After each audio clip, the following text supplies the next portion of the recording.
Doctor గారు, స్త్రీలలో ఉండే రతిలో జడత్వం పురుషులలో ఉండే నపుంసకత్వం వంటిదేనా? రతిలో ఆసక్తి లేని స్త్రీలకి రతిలో ఆసక్తి కలిగించడం కుదురుతుందా? స్త్రీలలోని రతిలో జడత్వం అంటే చాలామంది సెక్స్ వల్ల ఏమీ ఇంట్రెస్ట్ ఉండదండి, కానీ తప్పనిసరి పాల్గొంటూ ఉంటారు. తప్పనిసరి కొంతమంది వద్దని కూడా అనేస్తారు. నాకు వద్దబ్బా, చి అంటారు. నాకు వద్దు, నాకు ఇంట్రెస్ట్ లేదు. ప్రతిరోజు ఏదో వంక పెట్టి తప్పించుకునే వాళ్ళు కూడా ఉన్నారు. నాకు ఇవాళ తలనొప్పి ఉంది, ఇవాళ నాకు కడుపులో నొప్పి ఉంది, నాకేం బాగుండలేదు, నాకు నీరసంగా ఉంది, ఇలా వంకలు చెప్పి తప్పించుకుంటారు. కానీ ఎవరికైనా సెక్స్ అంటే మామూలుగా సెక్స్ అంటే చాలా ఇంట్రెస్ట్ ఉంటుంది కదా, దాంట్లో నిజంగా మనసు పెట్టి అది కావాలని తహతం అన్నట్లయితే ఆ సెక్స్లో పొందేటువంటి ఆ తృప్తి, సుఖం ఎందులోనూ ఉండదు. ఎందులోనూ ఉండదు ఆ సుఖం. మరి అంత ఇదిగా ఉంది. కొంత ఎందుకు లేడీసు ఇలాగ ఎందుకు ఎదిగితే నాకు వద్దండి, నాకు ఇష్టం లేదండి, ఇంట్రెస్ట్ లేదండి, నాకు ఇవాళ బాగుండలేదండి, ఎప్పుడు అదే మాటలు, నాకు నీరసంగా ఉందండి, ఇవాళ కాదులేండి రేపు చేద్దాంలేండి, వద్దులేండి రేపు చేద్దామండి, ఎందుకు కూడా కారణం చెప్పరు, ఇవాళ వద్దులేండి రేపు.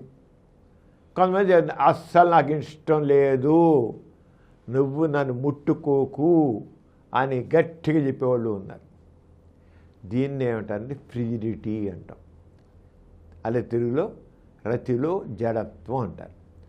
ఎందుకు, ఏమిటి మనస్తత్వం అనేది చాలా సాధారణంగా ఇలాంటిది. రతిలో జడత్వం అనేది ఒకటి కారణం ఏంటంటే ఒకటి పెంపకం. చిన్నప్పటి నుంచి సెక్స్ నుంచి మాట్లాడకూడదు. వయసు వచ్చిన ఆడపిల్లలు కూడా ఏ మాత్రం కూడా చండాలి, ఏంటో చెత్త మాటలు, ఏంటో చేది, ఏంటి అవి చదువుతున్నావు, ఏంటి అది చూస్తావు, సిగ్గులేదు నీకు, నువ్వు ఆడపిల్లవి అంటే వాళ్ళ మనసులో ఓహో ఆడవాళ్ళ సెక్స్ గురించి మాట్లాడకూడదా అనుకుంటారు. ఆ మనసులో దాని మీద విరక్తి కలుగుతారు. ఏహ్య భావం, సెక్స్ వల్ల ఏహ్య భావం వచ్చేస్తుంది. ఎప్పుడైతే ఏహ్య భావం ఉంటుందో వాళ్ళ సెక్స్లో ఇంట్రెస్ట్ చూపించరు. ఇంకా పెళ్ళి అయినప్పుడు కూడా ఏదో పేరెంట్స్ కోసం పెళ్లి చేసి అందరూ పెళ్లి చేసుకున్నారు కదా, వాళ్ళు పెళ్లి చేసుకుంటారు. కానీ మొదటి రాత్రే నన్ను ముట్టుకోకు అంటారు, నాకు ఇష్టం లేదు అంటారు, లేకపోతే నాకు ఇవాళ బాగుండలేదు వద్దు అంటారు, నాకు ఇప్పుడు బాగుండలేదు, ఇవాళ బాగుండలేదు, ఈరోజు బాగుండలేదు, రేపు చూద్దామండి వాళ్ళు. అలా రకరకాల వాళ్ళు అప్పటికి ఏ సాగుతున్న మాటతో వాళ్ళు దానికి దూరమైపోతారు. కానివ్వండి మనసులో సెక్స్ అంటే ఇష్టం లేకపోవడం. ఒకవేళ సెక్స్లో పాల్గొన్నా ఎలా అనిపించింది అని భర్త అడిగితే అంటారు, ఏం అనిపించలేదు, నాకేం అనిపించలేదు, ఎందుకు ఏంటి అనిపించదు, నాకు చాలా బాగా అనిపించింది కదా, ఎందుకు అనిపించటే అంటుంది. పోయి నాకేం అవసరం లేదులే, ఏ సుఖం ఆ సుఖం నాకేం అవసరం లేదు, లెక్కలేని విధంగా ఉంటారు. ఈ రకంగా రతిలో జరుగుతారు. కొంతమందికి మాత్రం చిన్నతనంలో చైల్డ్హుడ్ ట్రామా ఉంటుంది. ఎవరు చైల్డ్హుడ్ అబ్యూజ్ చేస్తారు వాళ్ళు, అప్పుడు వాళ్ళకి సెక్స్ అంటేనే విరక్తి కలుగుతుంది. సెక్స్ అంటే ఎందుకంటే ఇప్పుడు నిప్పుడుతుంది, చాలా బాధపడతారు. కానీ ఎవరికి చెప్పరు, వాళ్ళు చెప్పకుండా మనసులో ఉంచుకొని చివరి మర్చిపోతారు వాళ్ళ సంగతిని. కానీ వాళ్ళ మనసులో సెక్స్ అంటే వాళ్ళకి ఏహ్య భావం ఉంటుంది, అది కూడా అవుతుంది. అంచేత పెంపకం అంటే ఇంట్లో సెక్స్ గురించి మాట్లాడడానికి లేదు, పవిత్ర సెక్స్ అనేది చాలా పవిత్రంగా ఉండాలి. అంటే సెక్స్ ఆసక్తి చూపించకూడదు, సెక్స్ ఆసక్తి చూపించాలంటే వాళ్ళు చాలా నీచులు, నీచత్వం అని ఇలాంటివన్నీ చేస్తారు. ఈ రకంగా వాళ్ళు ఒకరి సెక్స్ వల్ల నెగిటివ్ యాటిట్యూడ్ డెవలప్ అవుతుంది, పూర్తిగా నెగిటివ్ యాటిట్యూడ్. ఈ రచన ప్రధానమైన కారణం అది పెంపకం సమాజంలో. అలాగే ఇళ్లలో వాళ్ళ అక్కవో వాళ్ళ బావేమో అక్కని బాగా బాధ పెడతాడు, వారితో బాధపడి చివరికి అమ్మాయి ఏమో దూరం అయిపోతుంది, ఫ్యామిలీ బ్రేక్ అయిపోతుంది. చూసి ఈ పెళ్ళి ఎందుకు, ఈ సెక్స్ ఎందుకు, ఈ పిల్లలు ఎందుకు అనుకుని అక్క బాధలు చూసి అక్క చెప్పే మాటలు విని ఇది అనిపిస్తుంది. సెక్స్ అంటే విరక్తి కలదు, లేకపోతే అదే సెక్స్ అనుకుంటారు. కానీ తప్పనిసరి పేరెంట్స్ పెళ్లి చేసేస్తారు, చేసుకున్న తర్వాత భర్తతో కోఆపరేట్ చేయరు. ఎందుకని? విరక్తి. ఈ రకంగా అనేక సైకలాజికల్ ఫ్యాక్టర్స్ వాళ్ళు చేస్తారు. ఇది మామూలు సైకలాజికల్. ఇలా కాకుండా కొంతమందికి సెక్స్లో పాల్గొంటే నొప్పి పుడుతుంటుంది. నొప్పి పుడితే ఆ నొప్పి వల్ల కూడా కనిపిస్తుంది. నొప్పి ఎందుకు కడుపులో ఎండోమెట్రియోసిస్ అంటుంది, దాని నొప్పి వస్తుంది. ఇన్ఫెక్షన్ ఉంటే పేగుల వాటి నొప్పి వస్తుంటుంది, ఓవరీస్ వాటి నొప్పి వస్తుంటుంది. ఇలా రకరకాల ఇన్ఫెక్షన్స్ వల్ల నొప్పి వస్తుంది. అండ్ అలా ఫైబ్రాయిడ్స్ ఉంటే నొప్పి వస్తుంది. ఆ నొప్పిలో కూడా వాళ్ళల్లో వాళ్ళకి సెక్స్ ఇంట్రెస్ట్ ఉండదు. అంటే రతిలో జడత్వానికి కారణం సైకలాజికల్ ఉన్నాయి, బయలాజికల్ ఉన్నాయి. కొంతమందికి హార్మోన్స్, ఈస్ట్రోజన్ హార్మోన్, స్త్రీలలో ఈస్ట్రోజన్ హార్మోను అది సెక్స్లో ఇంట్రెస్ట్ కదా, ఆ ఈస్ట్రోజన్ హార్మోను. అలాగే థైరాయిడ్ తక్కువ ఉంటుంది, థైరాయిడ్ తక్కువ ఉంటే కూడా ఆ ఇంట్రెస్ట్ తగ్గిపోతుంది. థైరాయిడ్ బాగా తక్కువ ఉంటే కూడా సెక్స్ ఇంట్రెస్ట్ ఉండదు. ఈ రకంగా రకరకాల కారణాల వల్ల వాళ్ళ సెక్స్వల్ల ఏ రకంగా ఇంట్రెస్ట్ లేకుండా, ఆసక్తి లేకుండా చేస్తుంది. ఇప్పుడు కొంతమందికి మొదట్లో ఇంట్రెస్ట్ ఉండి సెక్స్ పాల్గొంటారు, వాళ్ళకు ఒక 40 ఏళ్ళు 40 ఏళ్ళు చేయగల సెక్స్ అని విరక్తి పుడుతుంది. భర్తకేమో ఇంట్రెస్ట్ ఉంటుంది, భార్య నాకు వద్దంటుంది. అక్కడ ఈస్ట్రోజన్ హార్మోన్ తగ్గిపోవడం, ఓవరీస్ ఫెయిల్ అయిపోతాయి, ఇంకా ఈస్ట్రోజన్ ఉత్పత్తి చేయగల అక్కడ వాళ్ళ ఇంట్రెస్ట్ పోతుంది అన్నమాట. అది ఈ రకంగా రకరకాల కారణాలు స్త్రీలో సెక్స్వల్ల ఆసక్తి లేకుండా, ఇంట్రెస్ట్ లేకుండా ఒక రకంగా రతిలో జడత్వాన్ని కలిగిస్తాయి అన్నమాట. దానికి ట్రీట్మెంట్ ఏమిటి, ఏం ట్రీట్మెంట్ చేయాలి? మామూలుగా ఏదైనా ఒక థైరాయిడ్ లోపల థైరాయిడ్ మందులు ఇవ్వాలి, హార్మోన్ లోపల హార్మోన్తో సరిదిద్దాలి. అలాగే సైకలాజికల్గా వాళ్ళకి చెప్పే చైల్డ్హుడ్ అబ్యూజ్ ఉండి సైకలాజికల్ ట్రామా ఉంటే, ఆ సైకలాజికల్ ట్రామా ఉంటే దాన్ని మనం సెట్ చేసి చేయాలి. ఈ రకంగా చేసి వాళ్ళు దాంట్లో వచ్చేవరకు సెక్సువల్ ఇంట్రెస్ట్ కలిగేట్లేదు ఇమాజినేషన్ థెరపీ ఇప్పించాలి. ఇమాజినేషన్ థెరపీ ఇవ్వడం, దీనికి కాగ్నిటివ్ బిహేవియర్ థెరపీ అంటాం, CBT. అది ఇస్తే కూడా కానీ కొంచెం ఓపిక కావాలి. ఒక్క రోజులు అయిపోయేది కాదు, 2 రోజులు అయిపోయేది కాదు.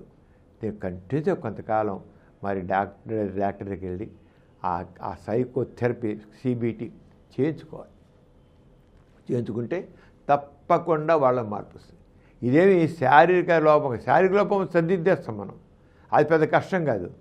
కానీ మానసికంగా ఉన్నదానికి మాత్రం దానికి సైకోథెరపీ చేసి ఇమాజినేషన్ టెక్నిక్ నేర్పితే మనం చూడండి ఫ్యాంటసీస్లోకి వెళ్తాం కదా, ఆ రకంగా ఫ్యాంటసీస్ వాళ్ళు క్రియేట్ చేస్తే నిదానంగా సెక్స్లో ఆసక్తి కలుగుతుంది. సెక్స్లో ఫుల్గా ఎంజాయ్ చేస్తారండి. మామూలుగా ఏమాత్రం ఇంట్రెస్ట్ లేని వాళ్ళు కూడా సరిగ్గా వాళ్ళు మనసు పెట్టి వీళ్ళతో కోఆపరేట్ చేసి, సైకాలజిస్ట్తో కోఆపరేట్ చేసి వాళ్ళు ట్రీట్మెంట్ పొందినట్లయితే CBT ద్వారా వాళ్ళలో తప్పకుండా మార్పు వస్తుంది. లేదే ఎవడు చేస్తాడు వదిలే బాబు అని వాళ్ళకి కాదు, నేను ఎంతో కోల్పోతున్నాను, నేను సెక్సువల్ సుఖాన్ని కోల్పోతున్నాను, అందరూ పొందే సుఖాన్ని నేను పొందలేకపోతున్నాను అనుకుని మనసు పెట్టి వాళ్ళు సరైన సైకోథెరపీ పొందేట్లయితే మాత్రం తప్పకుండా ఎంతటి వాళ్ళైనా ఎవరైనా సరే వాళ్ళల్లో ఫిజిలిటీ తిరుగుతుంది. అంచేత మగవాళ్ళలో నపుంసకత్వం ఆడిదైనా ఆడవాళ్ళు ఏదంటే మగవాళ్ళలో నపుంసకత్వం కూడా ఇలా మానసిక కారణాలు ఉంటాయి. డిప్రెషన్ ఉంటుంది, ఆడవాళ్ళు కూడా ఫిజిలిటీకి డిప్రెషన్ కొంత కారణం. అంటే డిప్రెషన్ ఉందా కూడా చూడాలి. డిప్రెషన్ ఉంటే మగవాళ్ళు కూడా డిప్రెషన్ ఉంటే వాళ్ళు కూడా చేయాలి. మగవాళ్ళు ఆ టెస్టోస్టెరాన్ హార్మోన్ తగ్గిపోతే కూడా వాళ్ళ లో లిబిడో అంటే ఆ సెక్స్ మీద ఉంటే అసలు ఆసక్తి తగ్గిపోతుంది. ఆడవాళ్ళు కూడా ఈస్ట్రోజన్ హార్మోన్ తగ్గిపోతుంది. ఇవన్నీ రెండు దాదాపు ఒకటేలాగా ఉంటాయి. అంటే మగవాళ్ళు నపుంసకత్వానికి ఎలాంటి కారణాలు ఉన్నాయో ఆడవాళ్ళు కూడా దాదాపు అలాంటి కారణాలు హార్మోన్ పరంగా ఉన్నాయి. అలాగే సైకలాజికల్ కాంటెస్ట్, సైకలాజీ చెప్పాం కదా, సెక్స్ మీద ఎవర్షన్ ఉండవు, భర్త మీద రిలేషన్ ప్రాబ్లమ్స్. అంతమంది వాళ్ళు ఎవరన్నా ప్రేమించారనుకోండి, ఏం చేసేస్తారు, భర్త ఇప్పుడు సెక్స్ కావాలి అంటారు, అనుకుంటారు. సెక్స్ కావాలనుకుని ఆ సెక్స్ ప్రేమించుకోండి, పెళ్లి చేసుకోవాలి అనుకోండి, ఏం ఇంట్రెస్ట్ ఉండదు. ఎందుకని మనసంతా పారేసుకున్నారు ఆ ప్రేమించిన వ్యక్తి. అతనితో పెళ్ళి అవ్వలేదు, ఇతమే ఇంట్రెస్ట్ రాదు. ఇంట్రెస్ట్ అవుతే సెక్స్ ఎంజాయ్ చేయలేరు, మనసంతా అక్కడే ఉంటుంది, అతను ప్రేమించిన వ్యక్తి మీదే ఉంటుంది. అలాగే డిప్రెషన్, ఆ డిప్రెషన్ ఉండేవాళ్ళకల్లా సెక్స్ మీద ఇంట్రెస్ట్ లేకుండా పోతుంది. సెక్స్ ఆ మగవాడు కూడా డిప్రెషన్. ఈ విధంగా దాదాపు ఇద్దరిలోనూ మానసిక కారణాలు, హార్మోన్ కారణాలు దాదాపు ఇద్దరిలో ఒకటేలాగా. అంచేత మగవాళ్ళలో నపుంసకత్వం, ఆడవాళ్ళలో ఫిజిలిటీ ఒకటేనా అంటే దాదాపు కారణాలు ఇద్దరు ఒకటే. అంతే ట్రీట్మెంట్ కూడా అలాగే ఉంటే చేయొచ్చు, చాలా మార్పు వస్తుంది. కానీ మనసు పెట్టి నేను బాగుపడాలనుకుని చేస్తే మాత్రం తప్పకుండా మారుతారు. కొంతమందికి ఆ ఓపిక ఉండదు. ఓపిక ఉండకుండా చాలే మేము వద్దులే అంతలే అనుకుంటారు. అంచేత జీవితాన్ని ఆ విధంగా కోల్పోతారు. వాళ్ళు జీవితాన్ని కోల్పోవడం అయితే జీవితంలో ఉండే సుఖాన్ని కోల్పోతారు. ఒక జీవితం, ఒక జీవితాన్ని ఆనందమయం చేసుకోవాలి, సుఖమయం చేసుకోవాలి. అంచేత ప్రిజిటివ్ ఉన్నవాళ్ళు తప్పనిసరిగా వాళ్ళ ప్రిజిటివ్ని నయం చేసుకోవడానికి వాళ్ళు తప్పకుండా కృషి చేయాలి.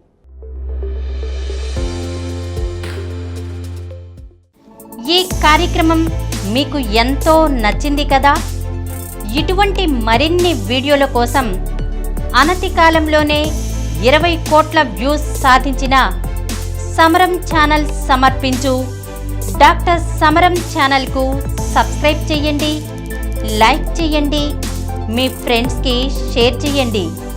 అలాగే ప్రక్కనున్న గంట సింబల్ని ప్రెస్ చేయడం మర్చిపోకండి.